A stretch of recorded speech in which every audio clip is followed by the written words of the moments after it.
Nada más entrar por la puerta del rellano, era una planta baja, noté que evitaba mirar hacia las escaleras.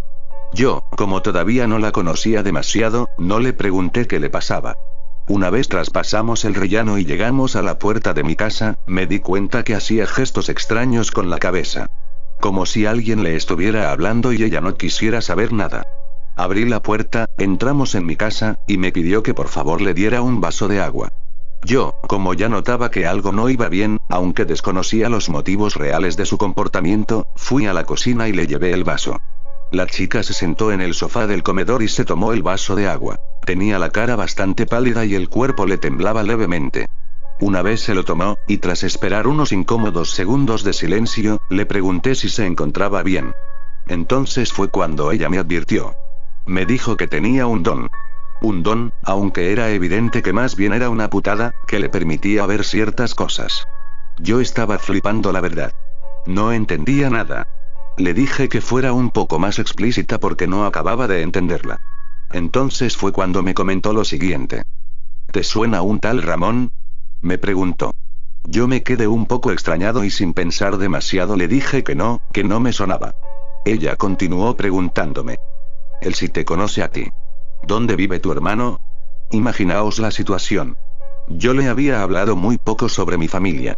Más bien lo justo y lo típico. Ella sabía que yo tenía un hermano, pero desconocía ni cómo se llamaba ni dónde vivía ni nada de nada. Entonces, y tras estar pensando unos segundos sobre lo que esa chica me estaba diciendo, le pregunté. ¿Quién me conoce y por qué quieres saber dónde vive mi hermano? Ella me contestó. Yo no quiero saber dónde vive tu hermano. Es él el que lo quiere saber. Yo empecé a perder los nervios. ¿Pero de qué coño me estás hablando, tía? Tu hermano se llama José, ¿verdad? No sé cómo podía saberlo, pero, efectivamente, mi hermano se llama así. En ese mismo instante, me puse algo más nervioso, me senté a su lado y le contesté. Sí se llama José. ¿Cómo lo sabes? A lo que ella contestó. Me lo ha dicho Ramón. El chico que hay en las escaleras. Ahí yo sí que empecé a ponerme de los nervios. ¿Pero quién coño es Ramón? ¿De qué me hablas? ¿Me estás empezando a asustar?, le pregunté. Dice que está esperando a tu hermano. Que hace tiempo vivía aquí. Y que tu hermano le debe dinero. Imaginad mi cara cuando escuché todo eso. ¿Me puedes explicar qué coño está pasando? ¿Quién es ese tal Ramón? ¿Por qué busca a mi hermano? Como sigas así te vas a tener que ir. No me gusta nada toda esta movida que te estás montando. Como es lógico, todo aquello me sonaba tan raro y retorcido, que no quería saber nada más. Está bien, te lo diré, me comentó mientras dejaba el vaso de agua encima de la mesa. Como te he dicho antes, tengo un don.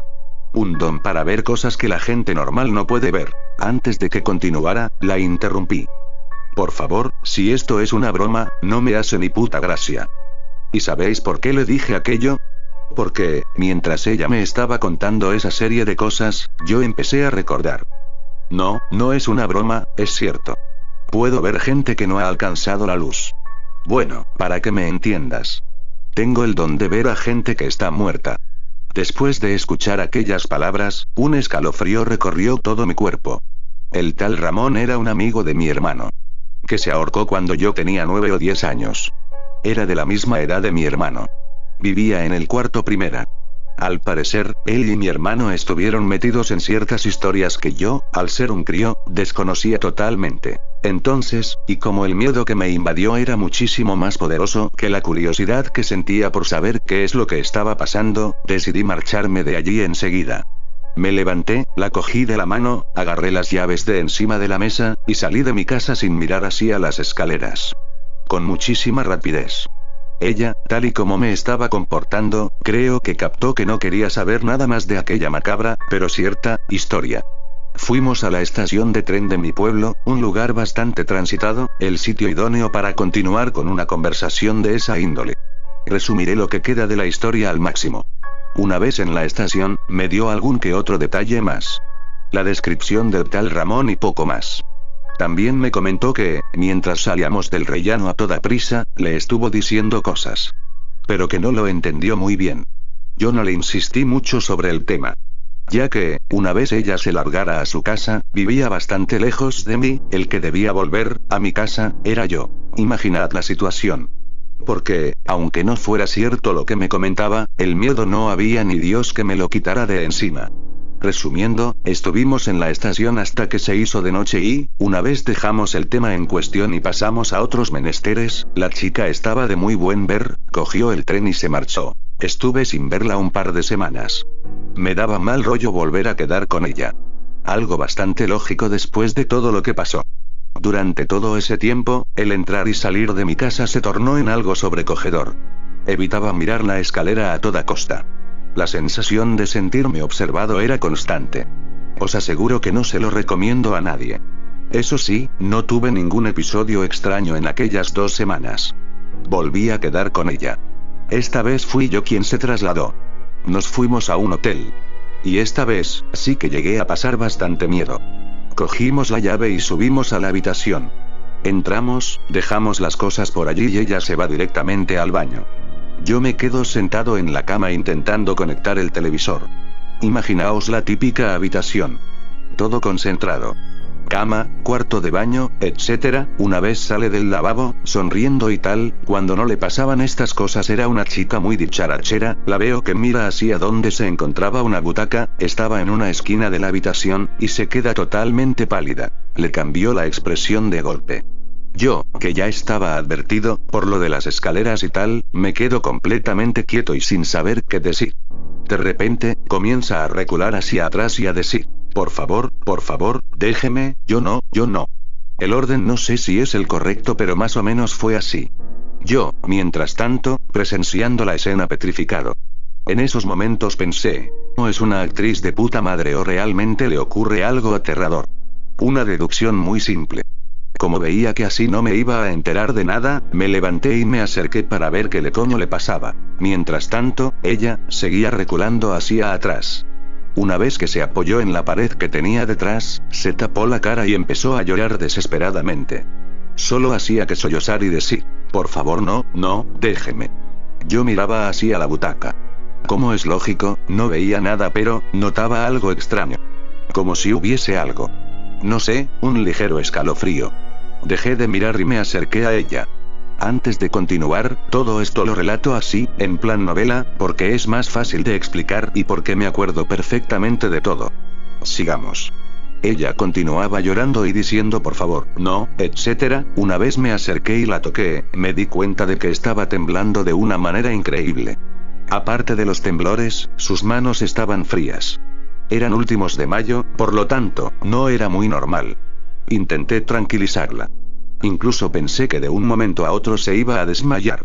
O que alguien del hotel iba a picar a la puerta alarmado por sus llantos. Resumiendo. Actué de la misma forma que cuando el incidente de la escalera. Cogí la llave de la habitación, la agarré fuertemente del brazo y la saqué de allí.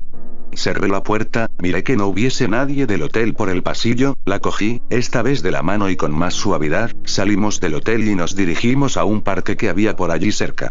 Imaginaos. Pasearse por un hotel con una tía con la cara pálida y llena de lágrimas. Menos mal que solamente nos vio el de la entrada. Que, por cierto, se me quedó mirando muy raramente. Quizás se pensó algo raro, lógico. Una vez nos sentamos en el parque, y mientras yo trataba de tranquilizarla a la vez que miraba por todas partes muerto de vergüenza, se tranquilizó un poco. Estuvo unos 5 o 10 minutos totalmente ida. Secándose las lágrimas. Con la mirada perdida. Y ahí empecé a sospechar que quizá no está psicológicamente bien. Resumiendo. Una vez se tranquilizó del todo, me contó que había visto a un hombre mayor. Delgado y con el pelo blanco. Con un traje de color marrón. Con una expresión bastante agria en el rostro y un trozo de algo metálico que le salía de la cabeza. Como si lo tuviese atravesado. Según me comentó, aquel hombre le pedía que lo ayudara. Que no encontraba la salida de no sé qué. Que por qué podía verlo. Que si había sido ella quien le había hecho eso. Cada vez con más insistencia y agresividad. Incluso me dijo que la intentó agredir. ¿Sabéis cómo? Mediante un mordisco. Hacía gestos como de intentar morderla en la cara. Cuando me dijo eso, yo estaba alucinando. No sabéis el mal rollo que me dio. El solo hecho de imaginarme una situación así, me desbordaba completamente. Estaba realmente acojonado. Resumiendo. Después de estar un buen rato en el parque y en una terraza que había por allí cerca, decidimos volver al hotel. Y pensaréis, ¿otra vez a la misma habitación? Y yo os contestaré, no. Mientras ella esperaba en la terraza, yo hablé con el del hotel. Le comenté que un familiar suyo, de ella, había tenido un accidente y que no podíamos quedarnos. Así maté 2 pájaros de un tiro. Salir de allí, y justificar los llantos de ella. Gracias a mi mentira, y por lo grave que parecía el asunto que le había contado, nos devolvió el dinero. Imaginaos cómo tendría yo la cara para que en un hotel te devuelvan la pasta. Y. Eso ha sido todo. Buscamos otro hotel y decidimos no hablar más del tema. Por un número de años fui un consejero de campamento durante la noche en los Muskokas. Lo amé más que cualquier trabajo que he tenido, a pesar de la paga inexistente, los campistas molestos, largos días y noches cortas, comida de mierda, etc. Pude contar muchas historias de terror. No había nada mejor que estar alrededor de una fogata apagada con un puñado de niños de secundaria que demandaban las peores, las más sangrientas historias que sabía. Y les conté todas. La niñera y la estatua de payaso espeluznante, el conductor y el despachador de gasolina horripilante, la mujer y su perro que lamía. Guardé mis mejores historias para los viajes por la noche que hacíamos en el Parque Algonquin. Para los que no son canadienses, es un parque gigante en el medio de Ontario, casi de 8,000 kilómetros cuadrados, cuando los días se pasaban haciendo canoa en lagos prístinos y las noches se pasaban alrededor de la fogata, cantando y armando pastelitos, tan ruidosos como nunca. Una vez que los niños se calmaban, les contaba historias de un acosador en el bosque con una cara tan horrible que paralizó a todas sus víctimas del miedo al grupo de campistas que decidió pasar la noche frente al lago de un abandonado, ¿o no? Asilo de locos. En esta noche particular, había terminado los cuentos, una vez más insistiendo que eran en realidad ciertos, y envié a los campistas a sus tiendas. Había sido un día exhaustivo, y ninguno de los 6 niños estaban de humor para quedarse más tarde. Mi amiga consejera también decidió irse a dormir, dejándome solo en un tronco caído junto a la fogata apagada. Tomé un respiro profundo del fresco aire con esencia de pino y miré al lago. La luna parcial reflejaba la luz cristalina, y en el otro lado podía ver acantilados de muchos metros de altura. Consideré que podíamos ir en canoa, escalar un par de docenas de pies y hacer saltos de acantilado. Sonreí. El director del campamento me sacaría la cabeza si hacíamos eso. Si se enteraba. Un movimiento en la punta de los acantilados atrajo mi vista.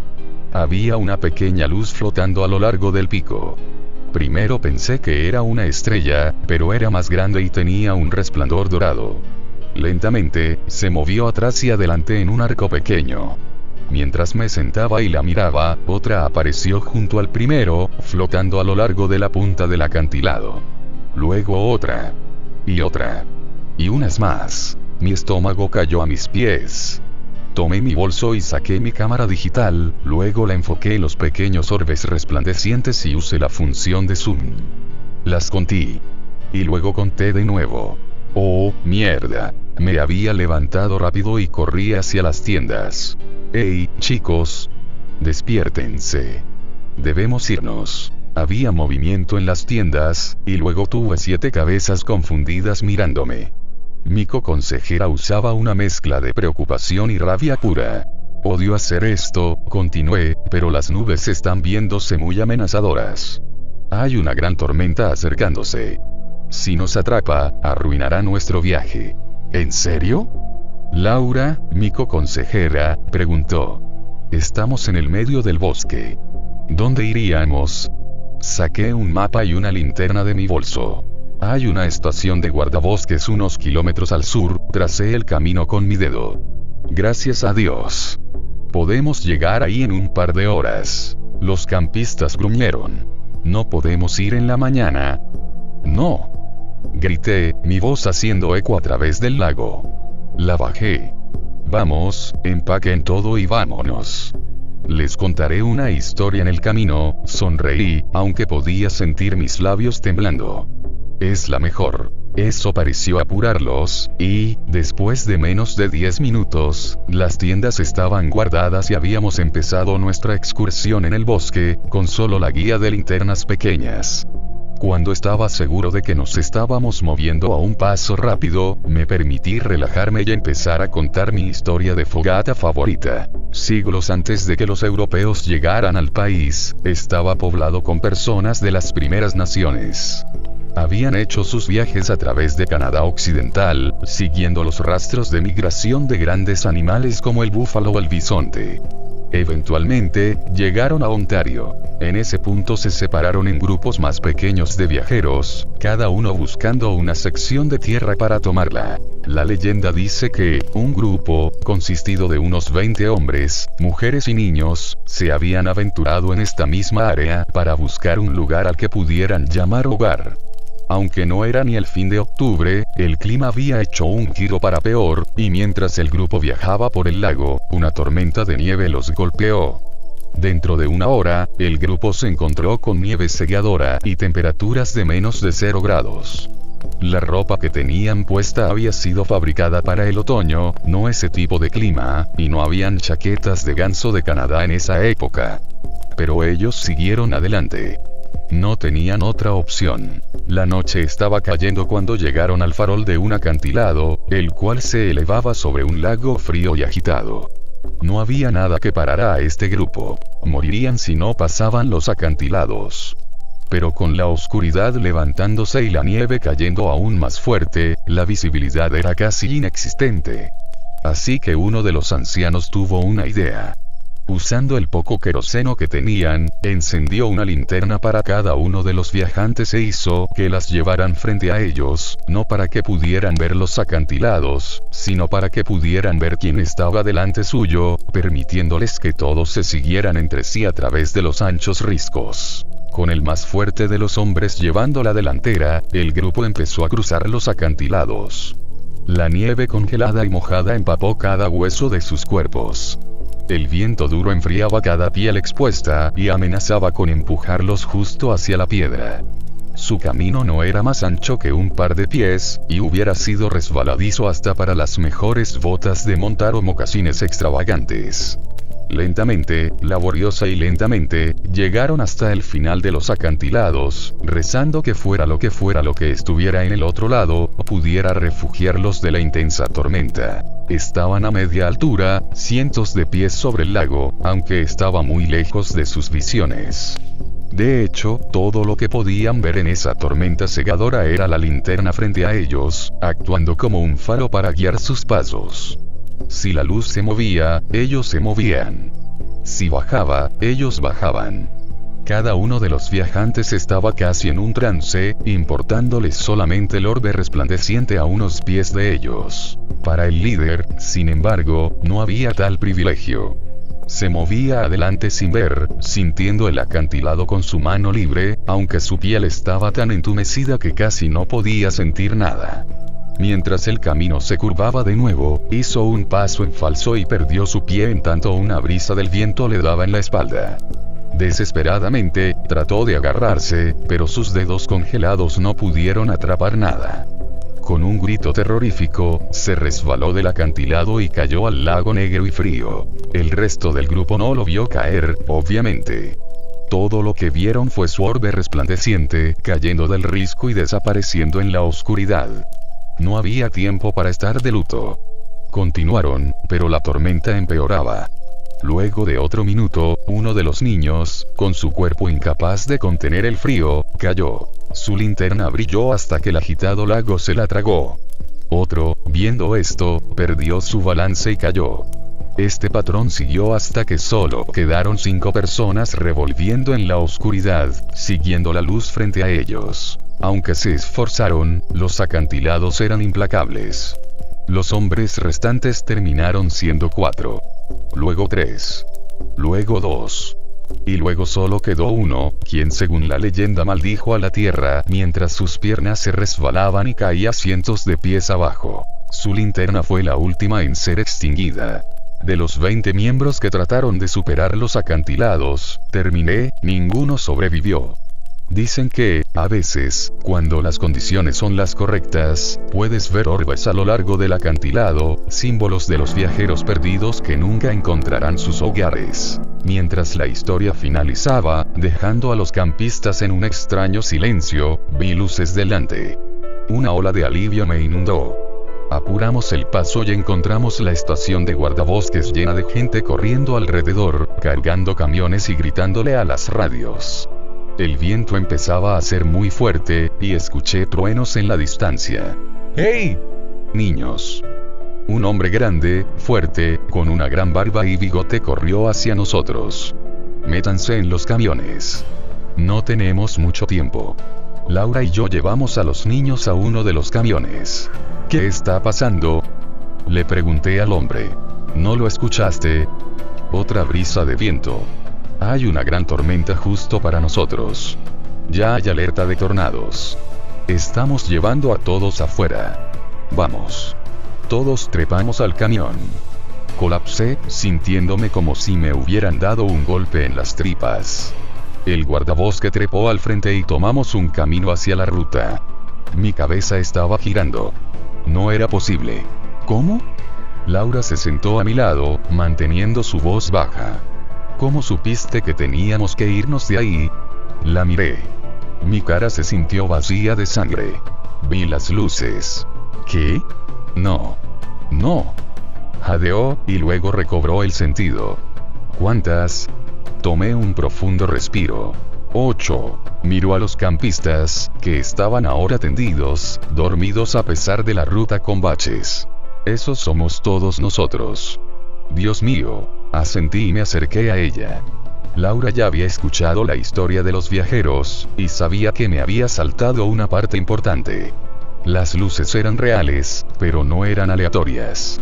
Si estaban brillando, flotando adelante y atrás, girando en un pequeño arco, era porque tenían un mensaje. Una advertencia. Cada luz brillaría por cada persona que estaba por morir. En una ciudad cuyo nombre no vale la pena mencionar vivía un anciano cuyo nombre tampoco tiene relevancia en la historia. Sin embargo, por lo que él podía recordar, él era parte del linaje de una familia aristocrática. Separado a muy temprana edad del resto de sus hermanos, debido a una profunda resignación a participar en los negocios de sus padres, se retiró a un pueblo escocés olvidado por la humanidad, donde dedicó el resto de su vida al área de la botánica. Para él, presumir del precioso jardín donde reposaba una variedad de plantas exóticas detrás de su casa era algo que estaba fuera de discusión, lo hacía cada vez que podía, en forma de frases halagadoras hacia este. Aún así, para él no era un simple objeto que podía ser enseñado a los demás con el fin de ganar popularidad, era una prueba de su amor hacia su trabajo y una conexión permanente con la naturaleza que tanto había anhelado desde pequeño. Aquella extensión cubierta de un verde brillante, que para los demás era solamente algo para admirar, era un verdadero vínculo que no deseaba romper. En uno de sus recorridos diarios por los rincones más profundos del terreno, donde la luz comenzaba a disminuir y las copas de los árboles amenazaban con tragarse el jardín entero, descubrió una especie de altar hecho con tablas de madera muy finas, siendo devorado por las enredaderas.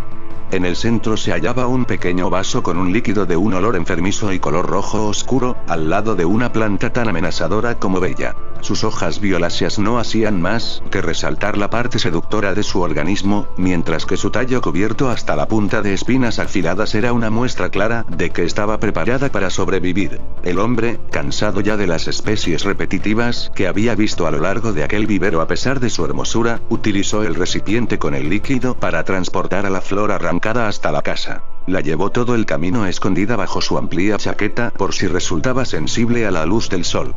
Una vez estuvo dentro de su salón, hecho en su totalidad por la madera de los árboles que limitaban el jardín, se tomó la molestia de buscar en cada libro de botánica que había en su biblioteca la especie a la que aquella planta pertenecía. No hace falta decir que no había registro alguno sobre ella. Tras haberla plantado en una pequeña parcela apartada que tenía dentro de la casa, como un invernadero, se sentó en el escritorio de su oficina y se puso a revisar cada texto antiguo sobre flores no descubiertas y otras que probablemente ni siquiera existían.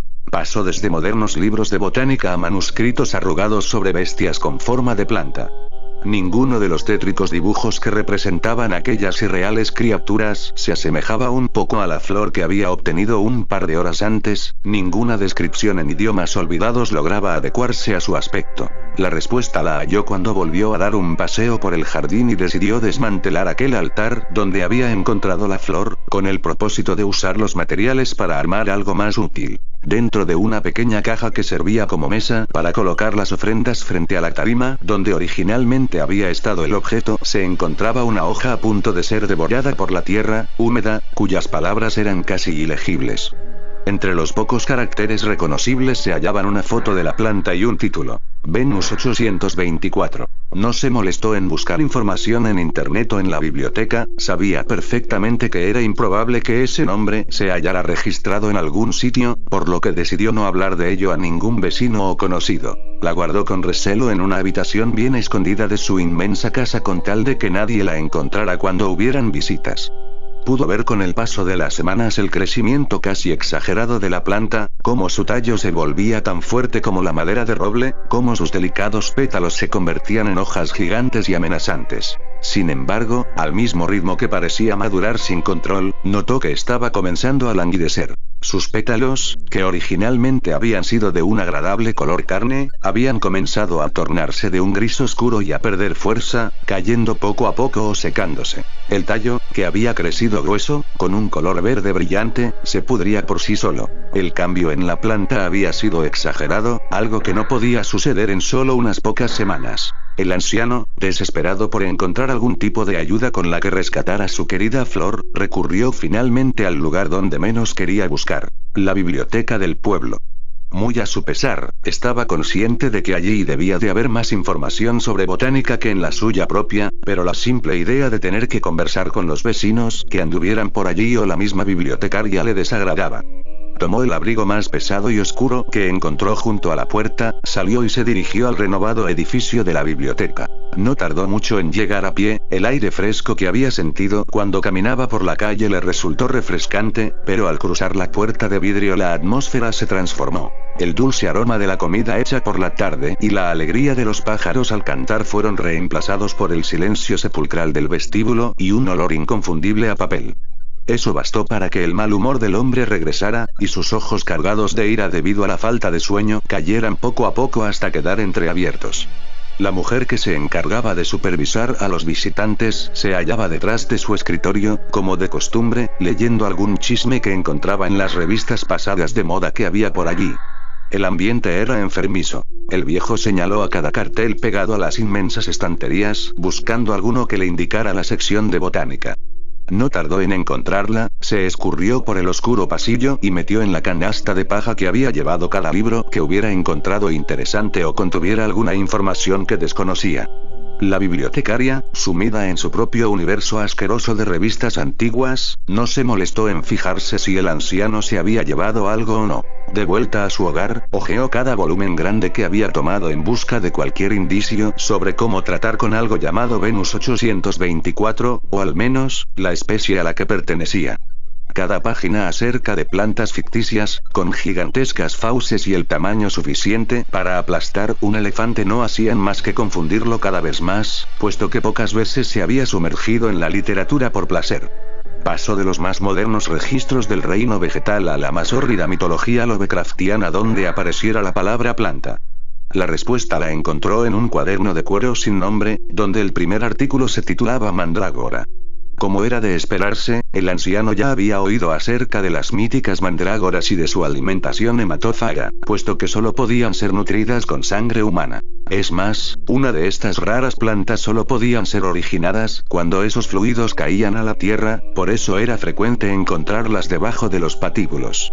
En un principio tuvo en cuenta dejarla en el sitio donde la había encontrado, porque de algún modo había podido sobrevivir en ese ambiente, pero no quería alejarla de su hogar.